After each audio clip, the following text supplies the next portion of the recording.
Noong unang panahon, ang mga babae ay hindi binibigyan ng karapatan na magtrabaho o mag-aral sapagkat sila ay nararapat lang na manatili sa bahay. Pagsisilbihan ng asawa at mag-aalaga ng mga bata. Ngunit sa paglipas ng panahon, bilang parte ng modernisasyon na kalakipang patuloy na pagbabago, ay sumasabay na ang mga kababaihan sa mga kalalakihan. Ang mga babae noong unang panahon ay simple at mahinhin. Ngunit sa babaeng tulad ko, lalong-lalo na kapag nasa oras na ng kagipitan, ay hindi na mag-aatubiling gawin ang isang imposibleng bagay na kahit sa panaginip ay hindi ko naisip na magagawa ko. Tawagin mo na lang ako sa pangalang Loida. Kasalukuyang 60 anyos na ngayon. Nagpatulong ako sa aking apo na maisulat ang aking karanasan sa aswang. Ako ay tubong Leyte at nakatira na ngayon sa Samar kasama ang aking mga anak. Taong 1985. Pinagbubuntis ko pa ang aking panganay na anak. Kumakayod akong mag-isa sa mga panahong yon sapagkat ako'y iniwan na ng ama ng aking dinadala. Sumakto naman nagalit ang aking mga magulang sa akin dahil sa katigasan daw ng ulo ko. Hindi kasi sila sang-ayon sa naging kasintahan ko dahil nga sa maraming usap-usapan ng kumakalat sa aming lugar na babaero ito at marami ng babaeng binuntis at iniwan. Hindi nga nagkamali ang aking mga magulang sa kadahilanan na nangyari nga sa akin ang kanilang kinatatakutan. Masyado akong nabulag sa pagmamahal noon kaya lubos kong pinagsisisihan na hindi ko sinunod ang mga pangangaral ng aking mga magulang sa akin. Kahit na ganoon ang nangyari, ay hindi ko naisip na ipalaglag ang aking anak. Bubuhayin ko siya kahit ako lang mag-isa. Namasukan ako bilang tindera sa isang bigasan na medyo may kalayuan sa aming baryo. Naging kaklase ko naman sa high school ang anak ng may-ari at naging kaibigan ko pa. Kaya tinanggap nila kaagad ako. Nagpatuloy sa kolehiyo ang kaibigan ko. Samantalang ako ay hanggang high school lang. Nagsikap ako at sinipagan ng aking pagtatrabaho. Sa paglaki ng aking tiyan, ay lagi silang nagpapaalala sa akin sa mga dapat kong gawin. Hindi na bago sa amin ang usapang aswang. Kahit na hindi ko pa nakikita ang mga nilalang na iyon, ay mas mabuti nang maging maingat. Wala namang mawawala kung susundin ang paalala ng mga nakatatanda. Nagsusuot ako ng itim pag lumalabas ako ng bahay. Lagi akong may dalang luya sa aking bulsa at marami pang iba. Sa pagdaan ng buwan ay natutunan ng tanggapin ng aking mga magulang ang aking sitwasyon. Nagkaayos naman kami, kaya minsan sa isang buwan ay umuuwi ako sa amin. Kung minsan naman ay sila ang dumadalaw sa akin. Dahil sa panganayang dinadala ko, ay medyo masela ng aking pagbubuntis. Sa ika-5 buwan ng aking pagbubuntis ay pinauwi muna ako ng aking amo. Nang dahil sa hindi pa uso ang cellphone sa panahong yon. May telepono naman, ngunit ang bahay namin sa aming sitio ay malayo sa bayan. Kaya hindi ko makontak ang aking ama at ina. Umuwi ako nang hindi nila nalalaman. Gusto pa sana akong ihatid ng aking amo, kaya lang tinanggihan ko sila dahil masyado na akong nakaaabala sa kanila. Umayag sila ngunit dapat ay sundin ko lahat ng bilin nila para na rin sa aking kaligtasan. Hindi naman ako natatakot sa mga nilalang na yon. Nagbaon naman ako ng mga panlaban ko sa mga nilalang ng dilim. Maaga pa naman nang umalis ako. Sinamahan ako ng kaibigan ko sa terminal ng jeep. Hindi nakaalis agad ang jeep sapagkat inantay pa nila na mapuno ang sasakyan bago umalis. Tanghali ang tapat nang dumating ako sa sakayan ng tricycle papunta sa aming baryo. Maglalakad pa sana ako ng kaunti mula sa binabaan kong paradahan ng tricycle. Ngunit nabigla ako nang biglang sumulpot ang isang tricycle sa harapan ko. "Saan ka, Ining?" Tanong ng isang matandang nagmamaneho ng tricycle. Sinagot ko siya kung saan ako pupunta. Ngunit hindi ako magpapakyaw ng tricycle. Sapat lang kasi ang pamasahe ko. Malapit lang naman sa daanan ng tricycle ang bahay namin, kaya pwede lang akong maglakad pagbaba ko. Pagpakyaw kasi, babayaran ko ang pamasahe ng buong tricycle tapos ihahatid pa ako sa bungad ng bahay namin. Mas nakatitipid kasi pag hindi pakyaw. Ngunit pinipilit ng tricycle driver na iyon na doon na daw ako sumakay sa kanya. Isang upuan lang daw ang babayaran ko. Siyempre nagtataka ako. Bakit kako niya gagawin yun? Baka malugi siya. Habang sinasabi niya iyon, ay nagpalinga-linga din siya sa kapaligiran at parang hindi siya mapakali. Medyo masama ang kutob ko sa kanya kaya tinanggihan ko siya ulit at patuloy sa paglalakad papunta sa paradahan ng mga maraming tricycle. Hindi ko na siya nilingon pa. Kahit na may sinasabi pa siya. Kahit na medyo malayo na ako sa kanya, ay ramdam ko na sinusundan pa niya ako ng tingin. Nang nakasakay na ako sa unang tricycle sa pila, ay nakilala ko kung sino ang nagmamaneho nito. "Kuya Roland, kilala mo ba ang matandang nagmamaneho ng tricycle na yun?" Tanong ko sa sinakyan kong tricycle. Kahit na minsan lang akong umuuwi sa amin dahil sa trabaho, ay medyo pamilyar na ako sa mga tao dito sa lugar namin, lalong-lalo na ang mga driver ng tricycle. Ngunit ang matandang iyon na nagpapasakay sa akin kanina ay parang noon ko palang nakita. "Sino? Yang matanda na nagmamaneho ng tricycle sa kabilang kalsada?" Tugon naman ni Kuya Roland sa tanong ko. Tumango ako na tanda ng pagsang-ayon. Iba kasi ang pakiramdam ko nang makausap ko siya. Mukhang hindi siya mapagkakatiwalaan. "Si Mang Berting yan. Bagong lipat lang yan dito sa lugar natin. Galing kabilang bayan daw yan. Lumipat dito nang mamatay ang asawa niya. Wala naman daw mapaglilibangan kaya namamasado na lang ng tricycle para magkaroon naman daw siya ng kita at may pangtustos sa sarili." Wika ni Kuya Roland.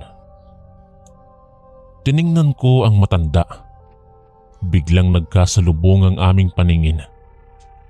Nagulat ako dahil hanggang sa mga oras na iyon ay nakatitig pa rin pala siya sa akin. Nanlilisik ang kanyang mga mata at nakaramdam ako ng pangamba. Kaya dali-dali kong iniwas ang aking mga mata. Bigla na lamang humilab ang aking tiyan sa hindi ko malamang dahilan. Kahit hindi pa napuno ang tricycle na sinasakyan ko, ay pinaandar na ito ni Kuya Roland. Nang makalayo na kami sa lugar, ay bigla na lamang humupa ang sakit ng aking tiyan. Medyo nag-alala si Kuya Roland, kaya hinatid niya ako sa bungad ng aming bahay. Sinalubong agad ako ng aking ina na nagwawalis sa aming bakuran. Pinapasok niya agad ako sa bahay. "Bakit hindi ka man lang nagpasabi na uuwi ka ngayon, Loida, para masunduman lang kita?" Wika ng aking ama. "Hindi na po kailangan, Itay. Kaya ko naman po ang aking sarili." Paliwanag ko sa kanya. Sinabi ko sa kanila ang nangyari kanina. Kaya sa tingin nila ay may kakaiba sa matandang yon. Pinapag-ingat nila ako dahil hindi natin alam na baka isang nilalang na nagbabalat kayo ang matandang yon. Sa pagdaan ng araw, ay may napapansin akong malaking ibon na dumadapo sa isang puno na malapit sa aming bahay. Kada hapon ay nandoon ang ibon na yon. Nang malaman nito na nakatingin ako sa kanya, bigla-bigla na lamang itong lumilipad palayo. Ipinagsawalang bahala ko na lang ngunit hindi naging kampante. May umaaligid-aligid na malaking ibon sa bahay tuwing gabi, kaya tuwing hapon ay nagpapausok ng kamangyan ang aking mga magulang. Minsan ay napapansin ko din na dumadaan ang tricycle ng matandang driver sa aming daan malapit sa aming bahay. Iniisip ko na baka may hinatid lang na pasahero sa bahay malapit sa amin. Kaso halos araw-araw ko na siyang nakikita. Duda talaga ako sa matandang ito. Hindi naman siya makalapit sapagkat may mga pangontra kami na nakapalibot sa buong bahay namin. Hindi na rin ako masyadong naglalalabas maliban na lang kung kinakailangan. Sinasamahan naman ako ni nanay o kaya ni tatay. Isang araw umalis ang aking mga magulang upang pumunta sa bahay ng nakatatanda kong kapatid dahil namatay ang kanyang biyenan. Bilang respeto sa pamilya ng asawa ni kuya ay pumunta sila nanay at tatay kaya naiwan akong mag-isa sa bahay. Dahil sa ako ay buntis, ay nagiging antukin ako kaya nung hapon ay nakalimutan kong magpausok ng kamangyan. Nakatulog ako sa aming sofa na yari sa kawayan habang nakaupo. Sarado ang pintuan ngunit bukas ang mga bintana. Madilim na noon nang maalimpungatan ako dahil may kung anong bagay na tumutusok sa tiyan ko. Napasigaw ako dahil sa gulat kaya't natadyakan ko ang nilalang na sobrang itim at mabalahibo. May nakasuksok na itak sa dingding namin at siyang inabot ko. Medyo kumikirot ang tiyan ko pero hindi ko ininda iyon. Tiniis ko ang hapdi ng tiyan ko. Agad kong iwinasiwas sa nilalang ang itak. Umaatras ito pero hindi pa rin ito umaalis. Naisip ko na pumunta sa may kusina at kumuha ng asin. Itinapon ko kung anumang bagay ang makikita ko na malapit sa akin. Pati tsinelas ko ay tinapon ko sa kanya hanggang sa nakakita ako ng pagkakataong makapunta sa kusina. Sigaw pa ako ng sigaw. Hindi ko alam kung paano nangyari na para akong hindi buntis na tumakbo papuntang kusina. Nang maabot ko ang lalagyan ng asin at matapos mabuksan, ay mabilis ko itong dinakot at isinaboy sa sumusunod na aswang. Napahiyaw sa sakitang nilalang. Tinawag ko pa siya sa kanyang pangalan dahil kahit na ganoon na ang itsura nito ay nakikilala ko pa rin kung sino siya. Dinamihan ko pa ang pagtapon sa halimaw na yon. Nang marinig niya ang pagtawag ko sa pangalan niya, ay mabilis itong tumalon sa bukas na bintana. Kahit na takot ay isinara ko ang mga bintana at tsaka ko na lang naramdaman ang sakit ng aking sinapupunan. Naramdaman ko na lang ang likidong tumutulo sa gitna ng aking mga hita. Dinudugo na pala ako at tsaka bigla na lamang akong nawalan ng malay. Nagising ako na nasa silid na ng ospital. Ikinuwento ko sa mga magulang ko ang mga nangyari. Sobra silang nag-alala. Mabuti na lang daw at may mga kapitbahay kaming pumunta sa bahay nang marinig nila ang sigaw ko. Nakita pa nila ang pagtalon ng nilalang sa mga puno papalayo sa bahay. Giniba na lamang nila ang pintuan para saklolohan ako. Dali-dali nila akong isinakay sa tricycle at dinala sa ospital. Pagdating sa bahay ng mga magulang ko, ay sinabihan kaagad sila ng mga kapitbahay namin. Kahit na ganoon ang nangyari, ay nagpapasalamat pa rin ako sa Panginoon na walang nangyari sa anak ko. Simula nang mangyari yon, ay hindi ko na napapansin pa si Mang Berting na dumadaan sa bahay namin. Nabalitaan ko rin galing kay Kuya Roland na may lapnos ang katawan nito na parang binuhusan ng mainit na tubig. Matindi talaga ang paniniwala ko na si Mang Berting talaga ang aswang na pumasok sa amin. Hindi na rin ako hinahayaan ng mga magulang ko na mag-isa sa bahay. Pag aalis naman sila ay pinapasamahan ako ng kahit sino sa mga kapitbahay namin. Lagi na rin akong alerto sa aking paligid hanggang sa naipanganak ko ang aking panganay. Kahit na nakakatakot ang karanasang iyon, ay naging matapang ako para sa amin ng anak ko. Isang hapon, ako na ang nagpresentang mamalengke. Hindi ko kasama ang panganay ko na sa mga panahong iyon ay nasa 3 taong gulang na. Kaya ako sa hapon umaalis sapagkat dinala ko pa ang aking anak sa doktor nung umaga dahil may ubo ito at sipon. Magtatakip silim na noon nang matapos akong mamalengke. Habang naglalakad papunta sa paradahan ng tricycle ay nakita ko na naman si Mang Berting. Nagkatitigan pa kami ngunit hindi ko inilihis ang titig ko sa kanya hanggang sa siya na mismo ang umiwas. Pinandidilatan ko pa kasi siya. Habang naghihintay ng ibang pasahero ang sinakyan kong tricycle, ay may nakita akong mag-asawa na papunta sa tricycle ng matanda. Buntis pa ang babae. Balak ko sanang bumaba para magbigay ng babala sa mag-asawa. Ngunit baka hindi nila ako paniwalaan. Nag-alala ako sa maaaring mangyari sa buntis. Bagamat nandoon ang kanyang asawa ay mas mainam nang umiwas. Hindi natin alam ang maaaring gawin ng matanda. Baka gagawin din niya sa babae ang ginawa niya sa akin. Nagdaan ang ilang araw ay nagimbal kami sa nabalitaan namin. May pinaday daw na buntis sa kabilang sitio. Wakwak ang tiyan at wala na ang sanggol sa kanyang sinapupunan. Nag-iisa lang daw ang babaeng iyon sa bahay kasi ang kanyang asawa ay nagtatrabaho pa sa mga oras na yun. Nadatnan na lamang nila ang bahay na bukas ang bintana at nakahandusay ang buntis sa kwarto nila na naliligo sa sarili nitong dugo. Siyempre hindi umabot sa ibang bayan ang balitang yon sapagkat ayaw ng aming mayor na makapagbibigay ito ng takot sa mga tao. Ang ibinalita nila ay isang adik ang pumatay sa buntis. Siyempre hindi ako naniniwala sapagkat walang tao ang makakagawa ng karumal-dumal na pagpaslang na iyon.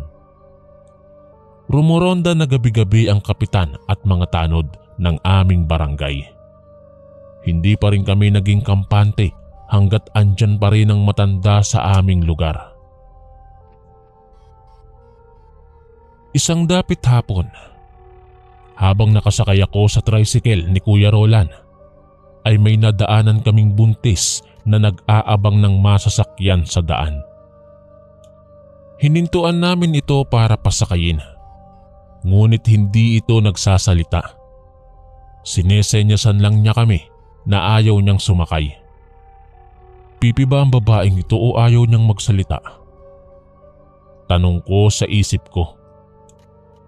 Pinipilit ko siya at sinabihan na delikado na sa mga oras na yon dahil gumagabi na, ngunit ayaw talaga niya.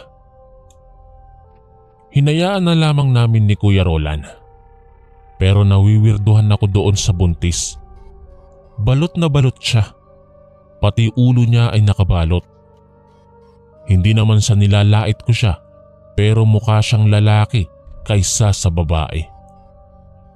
Natatawa ako pero ipinagsawalang bahala ko na lang. Ang importante sa akin ay ang kaligtasan nito. Hindi ako mapakali kaya sinabihan ko si Kuya Roland na bumalik kami para alukin ulit ang buntis na sumakay sa amin.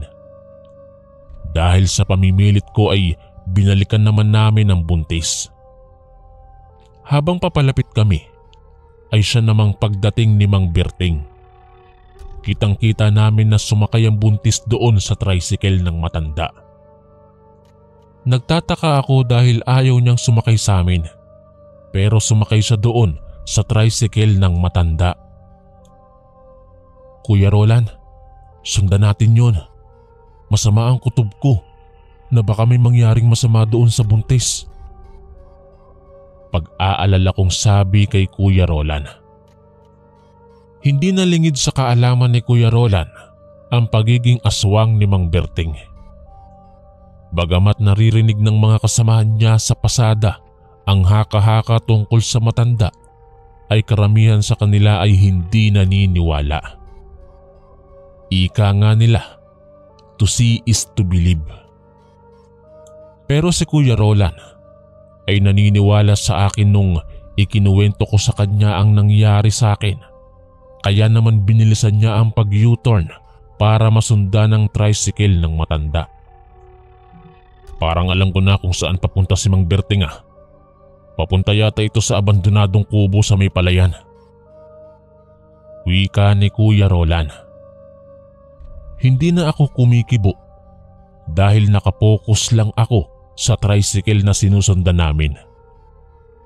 Nang malapit na kami doon, ay binagalan ni Kuya Roland ng tricycle at huminto. Medyo malayo ang hinintuan ni Kuya Roland sa tricycle ni Mang Berting. Pero naaaninagan pa namin ang mga ito. Kahit na nag-aagaw na ang liwanag at dilim, ay hindi ko pa rin inaalis ang tingin ko sa kanila. Nagmamatsyag lang kami doon sa malayo hanggat hindi pa umaalis si Mang Berting. Kitang-kita naming nag-uusap si Mang Berting at ang buntis. Maya-maya'y nagulat na lamang kami nang biglang magpalit anyo si Mang Berting. Kumpirmado. Ang aswang na umatake sa akin nung ipinagbuntis ko pa ang aking panganay ay walang iba kung hindi si Mang Berting nga. Dahil sa kagustuhan kong iligtas ang buntis, ay hindi ako nagdalawang isip na puntahan ang mga ito. Alam kong delikado, ngunit iniisip ko ang kapakanan ng bata sa sinapupunan nito. Naganap ako ng kahit anong sandatang ipanglalaban ko sa aswang. Dumampot ako ng malaking bato. Mang Berting! Sigaw ko pa na siyang nakapagpalingon sa nilalang sa kinaroroonan ko. Bigla na lamang itong humiyaw sa sakit.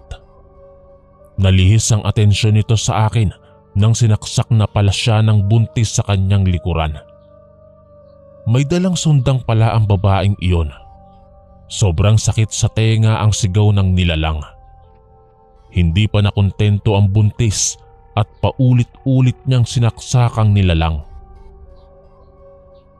Nagulat ako dahil sobrang lakas ng babaeng ito. Para siyang Amazona sa itsura niya. Kahit na may tama ng sundangang halimaw, ay nakuha pa nitong kalmutin ang kalaban niya at maihiga sa lupa. Nagpambuno ang dalawa. Pupuntahan ko sana sila para tulungan ng buntis, ngunit pinigilan ako ni Kuya Roland. Baka mapahamak daw ako. Napanganga na lamang kami sa aming nasaksihan. Dahil nang mapunit ang suot ng buntis, ay tumambad sa amin ang totoong pagkatao nito. Ang akala naming buntis ay isa palang lalaki. Nagkaroon ito ng pagkakataong suntukin at tadyakan ng halimaw, kaya tumilapon ito. Kinuha kaagad ng lalaki ang sundang at sinaksak ng paulit-ulit sa aswang. Kahit marami na itong tama ay nakuha pa nitong magpalit anyo bilang isang malaking ibon at mabilis na lumipad papalayo. Susundan pa sana ng lalaki, ngunit nagkasugat pala siya sa dibdib. Dinala namin ni Kuya Roland ng lalaki sa aming bahay upang gamutin. Doon ko siya nakilala. Siya yung lalaki na may kasamang buntis na nakita ko noon sa may palengke. Mag-asawa nga sila. Ang asawa niya pala ang pinatay ng aswang na taga-kabilang sityo. Nalungkot ako sa aking nalaman, ngunit wala na tayong magagawa dahil nangyari na. Nakilala daw niya ang aswang na pumatay sa mag-ina niya, kaya naisipan niyang maghiganti rito. Suotang damit ng kanyang asawa na hindi pa nalabhan ay nagpanggap siyang buntis para mahulog sa bitag ang aswang. Dahil sa samyo ng buntis ay tiyak na hindi siya makikilala ng aswang na isa pala siyang lalaki. Nagtagumpay naman siya sa kanyang mga plano, kahit na muntikan na rin siyang mamatay. Nagpasalamat siya sa amin ni Kuya Roland dahil kung hindi pa namin siya sinundan ay hindi siya magagamot kaagad. Natuwa din ako dahil pakiramdam ko na hindi na babalik kailanman si Mang Berting sa lugar namin na siya namang nagkatotoo. Para ding nakatadhana ang mga nangyari dahil ang lalaking iyon na namatayan ng asawa nang dahil sa aswang ay aking nakatuluyan. Sa ngayon ay 3 taon nang patay ang aking asawa na siyang nagpanggap na buntis na angkas sa tricycle ng aswang. Hindi man mahaba ang aming pinagsamahan, kahit papaano ay minahal ko siya ng tunay. Sa ngayon po ay tanging mga anak ko na lamang at isang apo ang kasama ko sa buhay. Sadyang maraming misteryo sa buhay, kaya wag nating sayangin ang panahon. Katulad ng mga naranasan ko, mapait man, ngunit hindi ko naman ito pinagsisisihan. Isang pangyayari ang hindi ko na malilimutan, Kuya Chris. Kaya ko ito ipinasulat sa aking apo dahil sa isang aswang ang minsang nag-angkas sa akin na nagpanggap na isang tricycle driver. Hanggang dito na lamang po ang aking kwento, Kuya Chris. Maraming salamat po and God bless. Ang inyong kaistorya, Minerva.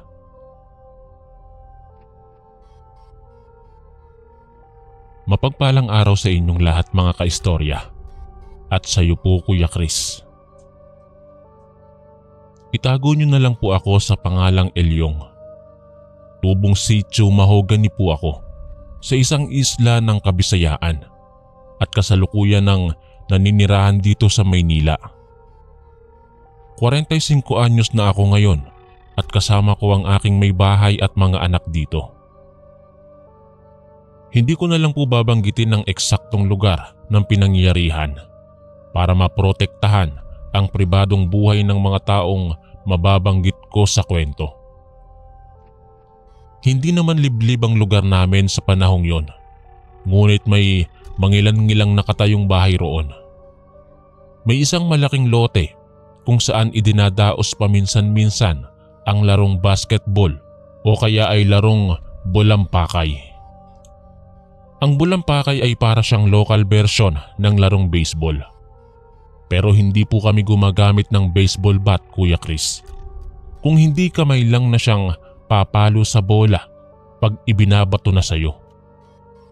Magaan lang ang bolang ito na gawa sa dahon ng buli or buri.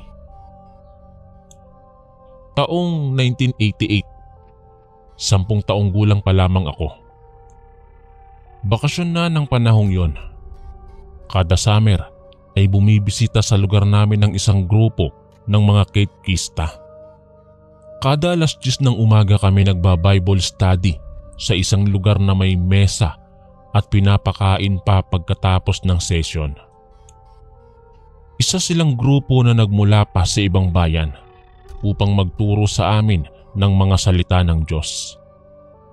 Hindi ko alam kung ano ang relihiyon nila, pero natutuwa kaming mga bata sa tuwing pumupunta sila doon dahil tiyak na marami na namang pagkain at may nakakatuwang aktibidad. Tuwing bakasyon nila ito ginagawa. Sa katunayan ay ikatlong pagsali ko na iyon sa kanila Kaso sa taong yun ay nangyari ang hindi namin inaasahan na mangyayari sa amin. Sa pagkakatanda ko ay Biyernes iyon ng umaga nang may ipinakilala si Ate Ana na bagong kasamahan nila sa pagpapalaganap ng salita ng Diyos sa lugar. Siya si Pastor Edgar. Bagong lipat daw ito mula sa Leyte. Simula ng araw na yon ay makakasama na namin si Pastor Edgar sa pag-aaral ng mga kasulatan sa Biblia. May pagka-mistiso si Pastor Edgar. Para siyang galing sa ibang bansa dahil matangos ang ilong nito at maputi. Sa sobrang pogi ni Pastor Edgar ay maraming kadalagahan sa amin ang nagka-crush sa kanya. Isa na doon ang mosang na si Ate Lisel. Kapatid ng kaibigan kong kasamahan ko rin sa Bible study. Maamo ang mukha ni Pastor at hinding-hindi mo paghihinalaan na may kakaiba sa kanya. Magaling siyang makisalamuha sa mga tao, lalong-lalo na sa aming mga bata. Sa katunayan, Kuya Chris, idol na idol ko si Pastor Edgar sa mga panahong yon. Sobrang bait niya at nakikipaglaro pa siya sa amin paminsan-minsan. Sa buwan ding iyon ay may bagong lipat din na mag-asawa sa aming lugar. Tawagin na lang natin sila sa pangalang Manong Tommy at Manang Celia. Nasa 40 hanggang 50 anyos po sila. Nakakatakot po silang dalawa kasi bukod sa hindi sila nakikisalamuha sa mga kapitbahay ay iba sila kung makatingin. Para bang kami ay kakainin ng buhay. Pinagbabawalan kaming lumabas ng gabi mula nung napabalita na may inaswang na kapitbahay na buntis. Hindi naman napano ang buntis. May sumilip lang daw sa bintana na namumula ang mga mata at itim na nangingintab na balat. Tumakbo daw ito sa direksyon kung saan nakatayo ang bahay ng mag-asawang bagong lipat. Wala mang ebidensya, ngunit maraming nakakapansin na may kakaiba sa mag-asawa. Minsan lang lumalabas ng umaga ang mga ito. Ngunit pagsapit ng hapon ay makikita mo silang aktibo. Minsan nakikita itong dalawa na umaalis ng gabi at bumabalik ng madaling araw, ayon sa iilan naming kapitbahay. May nakakita rin kay Manang Celia na siyang huling nakipag-usap sa isang buntis bago ito nakunan kinabukasan. Dinuguraw ang buntis sa madaling araw at pagkadala sa ospital ay nalaglag na daw ang bata. Simula noon ay umugong na ang usap-usapan na aswang ang mag-asawa. Marami nang takot sa kanila, lalong-lalo na kaming mga bata. Isang araw, habang kami ay nagba-Bible study, ay napadaan sina Manang Celia at Manong Tommy. Masama ang tingin nila kay Pastor Edgar. Huminto pa sila para panlisikan ng mga mata ang pastor. Kitang-kita ko yon, Kuya Chris. Kaya sinubukan ko ding tingnan ang reaksyon ni Pastor Edgar nang nakipagtitigan siya sa mag-asawa. Hindi niya natiis iyon kaya nilapitan niya ang dalawa. Papunta pa lang siya ngunit umalis na kaagad ang mag-asawa. Napailing na lamang si Pastor Edgar at nagtataka siya kung bakit ayaw ng matandang mag-asawa sa kanya. Gusto lang naman niyang makipagkaibigan. Hinayaan na lamang sila ni Pastor Edgar. Ilang araw na nagdaan ay biglang nagulat kami nang nagkagulo sa aming kapitbahay. Ang mga manok daw ni Lolo Marsing. Lolo ng isa ko pang kasamahan sa Bible study na si Hilbert ay natagpuang nagkalat sa lupa. Patay na ang mga ito. Nawawala ang mga lamang loob, lalong-lalo na ang atay ng mga ito. Parang kinain ng isang mabangis na hayop. Nakaramdam ako ng awa kay Lolo Marsing sapagkat alam ko na mahal niya ang kanyang mga manok. Manok panabong ang mga iyon kaya alagang-alaga niya. Galit na galit ang matanda at hindi nito maiwasang lumuha. Naubos ang lahat ng mga manok niya, kahit isa ay walang itinirang buhay. Sigaw ng sigaw si Lolo Marsing at nagtatanong kung sino ang gumawa nun sa mga alaga niya. Pinagmumura pa niya ang mga ito at sinabing magbabayad sila. Pinakalma naman siya ng kanyang mga anak. Pagkatapos ng mga nangyari, ay nag-imbestiga ang mga taga-barangay sa mga nangyari. Ngunit wala namang nakasaksi upang matukoy kung sino ang salarin. Mas lalong umugong ang tsismis na ang bagong lipat na mag-asawa ang may gawa nito. May nabalitaan din kaming katulad sa nangyari sa mga manok ni Lolo Marsing. Ang pag-ataking ito ay nangyari naman sa kabilang barangay. Nagsunod-sunod ang mga pag-atake sa hayop at naulit-ulit sa amin. Ngunit sa iba naman naming kapitbahay. Nasaksihan pa nga ito ni Kuya Buboy, anak ng may-ari ng babuyan. Gabi na noon at mag-aalas 9 na, nang biglang nag-ingay ang mga baboy nila. Inutusan ng kanyang tatay na si Mang Celso si Kuya Buboy na tingnan ang mga baboy. Baka kung ano na ang nangyayari. Dahil sa walang takot si Kuya Buboy, ay kinuha niya ang flashlight at pumunta sa likod ng bahay nila. Nang papalapit na siya ay bigla na lamang siyang nanigas sa kinalalagyan niya. Nang direktang natamaan ng ilaw ng flashlight ang isang napakapangit na nilalang. Payat ito at mahahaba ang mga braso at paa. Pula ang mga mata at nangingintabang katawan nito na parang binuhusan ng langis. Ibinuka nito ang bibig at kitang-kita ni Kuya Buboy ang mahahabang pangil na kumagat sa liig ng kawawang biik.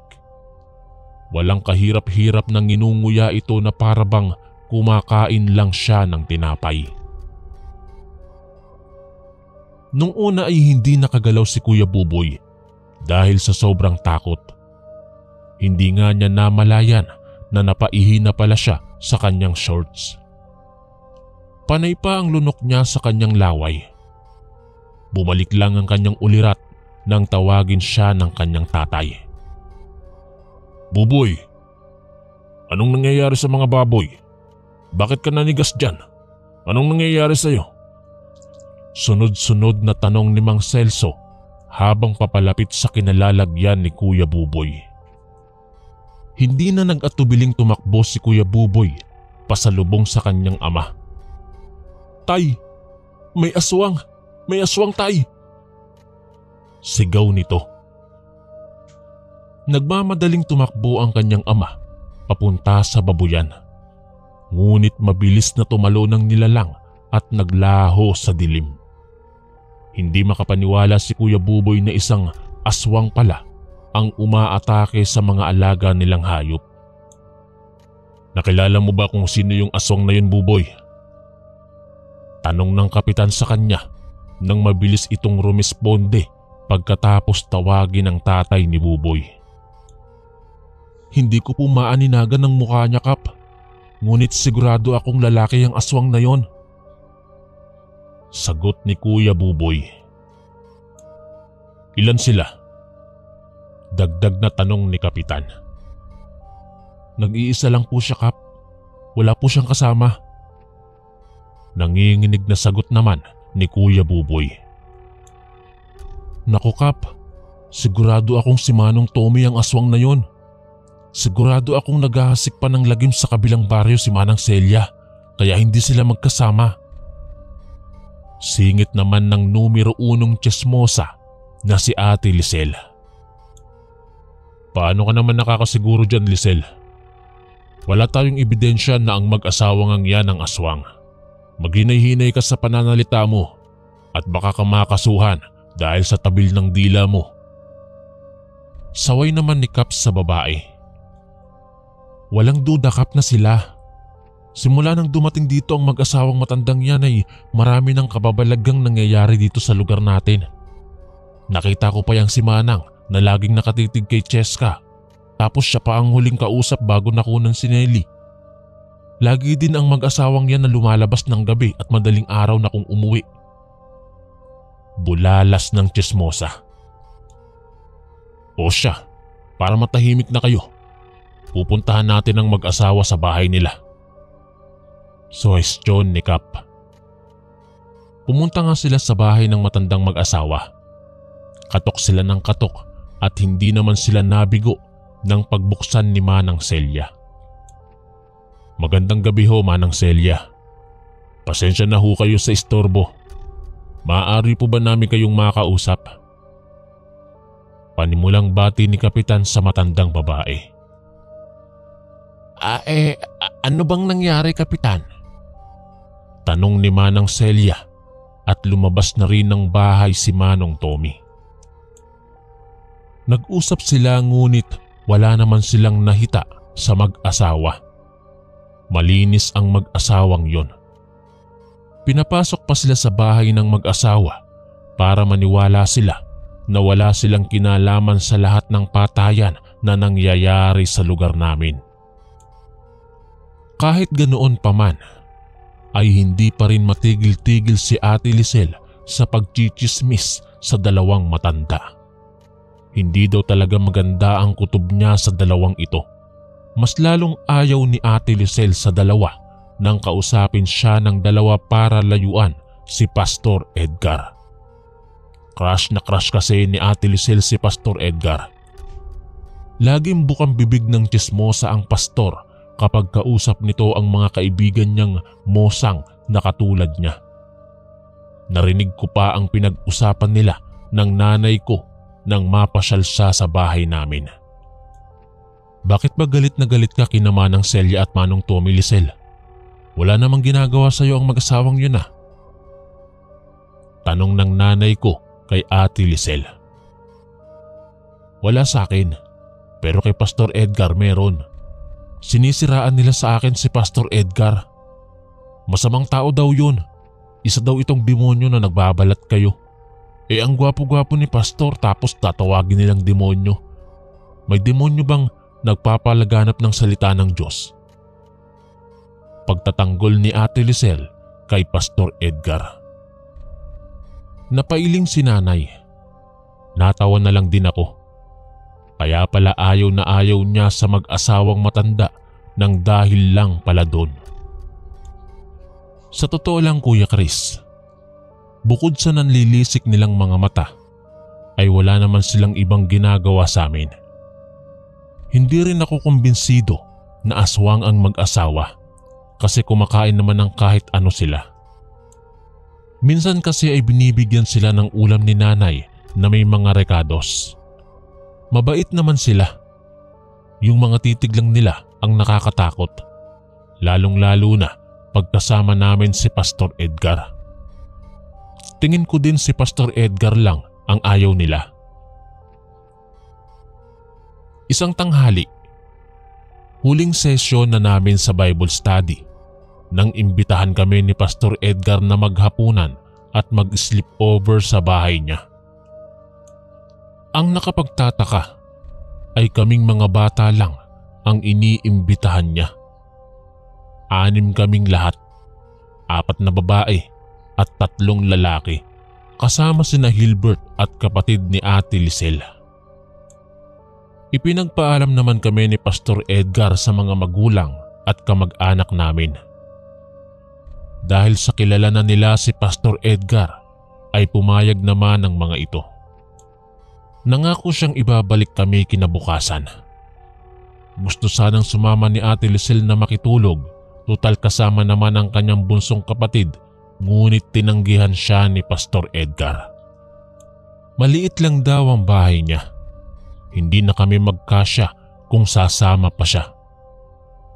Hindi na lang pinilit ni ate si Pastor. Nung araw na ring iyon kami dinala ni Pastor Edgar. Medyo liblib na pala ang bahay ni Pastor. Hindi ko alam kung bakit, pero kinakabahan ako nang makita ko ang bahay niya. Nakakatakot ang lugar dahil napapaligiran ng mga malalaking puno at malayo sa kapitbahay. Nagtataka din ako kung bakit niya sinabi kay Ate Lisel na maliit ang bahay niya. Sa totoo lang, medyo malaki ito. 2 palapag pa nga eh. Ipinagsawalang bahala ko na lang yon. Nag-aagaw na ang liwanag at dilim nang ipaghanda kami ni Pastor ng panghapunan. Ang sasarap ng pagkaing inihanda niya sa amin. Nagutom kaming 6 kaya hindi na kami nagpatumpik-tumpik pa at nilantakan na namin ang mga pagkain sa hapagkainan. Pagkatapos naming kumain ay bigla akong nakaramdam ng antok. Nang tumingin ako sa kasamaan ko ay ganoon din ang nangyari sa kanila.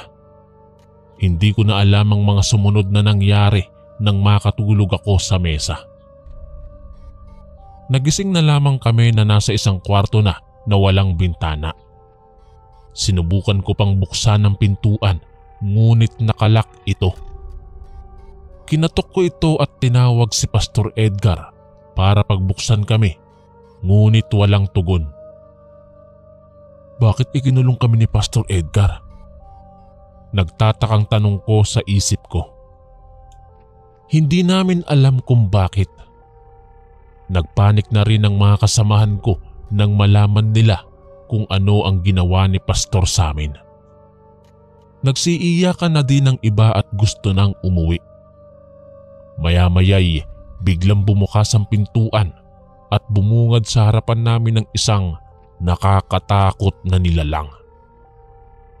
Nagsisisigaw na kaming lahat dahil sa takot. Walang pag-aalinlangan na hinablot nito si Hilbert. Sinubukan pa naming hilahin si Hilbert para hindi matangay ng aswang, ngunit masyado itong malakas. Nahatak din kami kaya nang mabitiwan namin si Hilbert ay nadapa kaming lahat at tuluyan ng natangay ng aswang ang kaibigan namin. Sigaw ng sigaw si Hilbert. Napaiyak na din ako dahil wala kaming magawa para tulungan ang kaibigan namin. Dinig na dinig ko ang hinaing ni Hilbert at pagmamakaawa niya sa ibaba nang idinikit ko ang tenga ko sa sahig. Dinig na dinig ko rin ang atungal ng aswang at ungol nito. Kahit na nangangatog sa takot, ay nilakasan ko ang loob ko. Sinabi ko sa sarili ko na tatakas kami. Sinubukan kong banggain ang pintuan. Hinihilan na rin namin ang pihitan nito ngunit wala talaga. Ginamit ko ang kahit ano hanggang sa napagod na lamang kami. Napaupo na lamang kami sa sulok habang nagyayakapan. Wala pang 10 minuto nang bigla na lamang kaming nakarinig ng matinis na sigaw mula sa ibaba. Sigaw ng nasasaktan at mula yon sa aswang. Nakarinig din kami ng sigaw ng mga tao sa labas, ngunit hindi namin makita kung ano ang nangyayari doon. Inilapit ko ulit ang aking tenga sa sahig. Dinig na dinig ko ang mga sigawan at boses ng nagkakagulo sa ibaba. May isang boses akong pamilyar doon na narinig. Boses iyon ni Manong Tommy na parang pasigaw na nag-uusal ng dasal. Umabot ng halos 1 oras bago kami nailabas sa kwartong yun. Pagbaba namin ay nakita naming hubot-hubad na lalaki na nakahandusay sa sahig. Hindi ko na siya makilala dahil sa lapnos ang mukha niya. Para siyang binuhusan ng asido sa itsura niya. Punong-puno din ng sugat ang katawan nito at may mga marka pa ng saksak. Hinanap ko kaagad ang kaibigan naming si Hilbert. Dinala na siya sa ospital, anak. Sagot ng tatay ko na sumama pala sa pagliligtas sa amin. Nang makauwi kami sa bahay, ay doon na ikinuwento ni tatay ang mga nangyari. Ayos sana niyang sabihin ang mga ganap ngunit pinilit ko siya. Gusto kong malaman ng lahat. Anya, nang malaman ng mag-asawang Tommy at Celia na dinala kami ng pastor ay nagmamadali ang mga ito na puntahan si Kapitan. Humingi sila ng tulong na puntahan agad kami dahil hindi tao ang sinamahan naming pastor. Ikinuwento pa nila na tinitiktikan na nila si Pastor Edgar mula pa noon dahil alam nila ang totoong pagkatao nito. Dahil sa wala pa silang matibay na ebidensya na maipakita ay inoobserbahan muna nila ito. Nang makumpirma nila na isa itong aswang ay sinubukan nilang humagilap ng ebidensya para paniwalaan sila pag nagsumbong sila kay Kapitan, ngunit magaling itong magtago. Kahit na walang ebidensya ay sinubukan nila itong sabihin kay Ate Lisel, ngunit hindi naman naniniwala ang babae. Wala silang magagawa kung ayaw ni Ate Lisel maniwala, pero patuloy pa rin nila itong sinusubaybayan. Nang malaman nila na dinala niya kami ay hindi na sila nagdalawang isip na sabihin kay Kapitan ng lahat. Isa palang albularyo si Manong Tommy, kaya alam niya kung paano susugpuin ang mga nilalang ng dilim na kagaya ni Pastor. Isa ring babaylan si Manang Celia, kaya katuwang siya sa lahat ng ginagawa ng kanyang albularyong asawa. Sa tulong ng gabay ni Manong Tommy ay natuntun nila ang bahay ni Pastor Edgar. Bagamat medyo nahuli na sila ay ginawa pa rin nila ang lahat upang mailigtas kami. Naglaban si Manong Tommy at Pastor Edgar kasama ng mga tanod at kapitan. Andoon din ang mga katekista na kasama ni Pastor Edgar na hindi makapaniwala sa lahat. Gamit ng kanyang tansong punyal, buntot pagi at banal na tubig ay napatay niya ang aswang na ito. Marami ng biktima si Pastor Edgar, kaya sinundan talaga siya ng mag-asawa. Kung sino pa yung pinaghihinalaan namin ay sila pa yung tumulong sa amin. Humingi ng tawad si Ate Lisel sa matandang mag-asawa at nangako na hindi na niya uulitin ang mga ginagawa niya. Binisita namin si Hilbert sa ospital at naiyak ako sa sinapit niya. Naputol ang kaliwang bahagi ng kanyang braso dahil iyon daw ang unang nilantakan ng aswang. Nakakalungkot isipin na bukod sa traumang naidulot ng mga pangyayari ay tuluyan ng nabago nito ang buhay ng aming kaibigan. Lagi na lang tulala si Hilbert at minsan ay sumisigaw ito sa kailaliman ng gabi. Hindi niya maiwaglit sa kanyang isipan. Lagi niya itong napapanaginipan. Hindi siya makatulog ng maayos at namamayat na dahil sa puyat.